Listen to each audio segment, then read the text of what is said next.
Hear, O Israel, the Lord is our God, the Lord alone. You shall love the Lord your God with all your heart and with all your soul and with all your might. Keep these words that I am commanding you today in your heart. Recite them to your children and talk about them when you are at home and when you are away, when you lie down and when you rise. Bind them as a sign on your hand, fix them as an emblem on your forehead, and write them on the doorposts of your house and on your gates.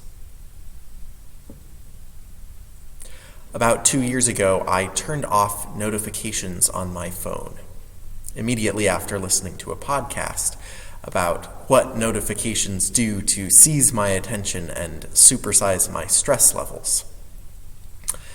And I have to say, it was a game changer. I no longer saw every email that I got immediately when it arrived. I no longer had news apps popping up with stories that I just had to read at every hour of the day. I didn't always have to know the instant my opponent in an online chess game had made a move. I didn't have lots of notifications on to begin with, but wow, turning the rest of them off was amazing. My brain was clear when I could choose to check my email. I could choose to read the news rather than being forced to do these things. Because my attention, human attention, is a limited resource. There's only so much of it that we can give over the course of a day. And there are so many things competing for our attention.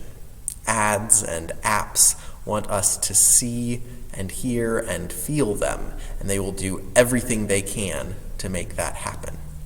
The more attention they get, the more money they get.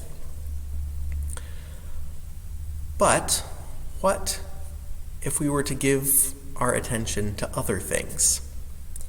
What if we gave ourselves over to turn on a new set of notifications? Things that didn't flash and whistle, that aren't particularly sexy, and aren't trying to make money off of us.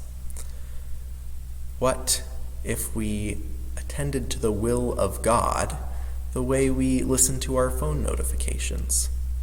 What if we turn on those notifications?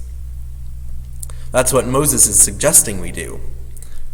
Moses is laying out God's commandments in the book of Deuteronomy, and he's turning our daily lives into a series of notifications, a series of opportunities to give our attention to God and to God's will.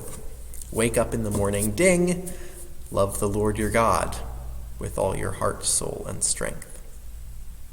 Catch a glimpse of your hand, buzz, don't make an idol. Worship God alone. Speak with your children. Reminder, keep telling the story of how God has set us free from slavery. Walk in and out your front door. It grabs your attention again. Love your neighbor. Don't harm. Don't steal from them. Don't slander them. Don't cheat them. If we lived that way, if we turned on those notifications, would the commands of God be as close to our hearts as the demands of our cell phones? If we lived our lives day in and day out, reminding ourselves of God's will, what would happen to us? What would happen to our lives? The good news is that we could find out. I invite you this week to take up some small ritual like this. For me, it will be that reminder when I pass through my front door. Love God and love your neighbor. May it always keep my attention. I hope it does.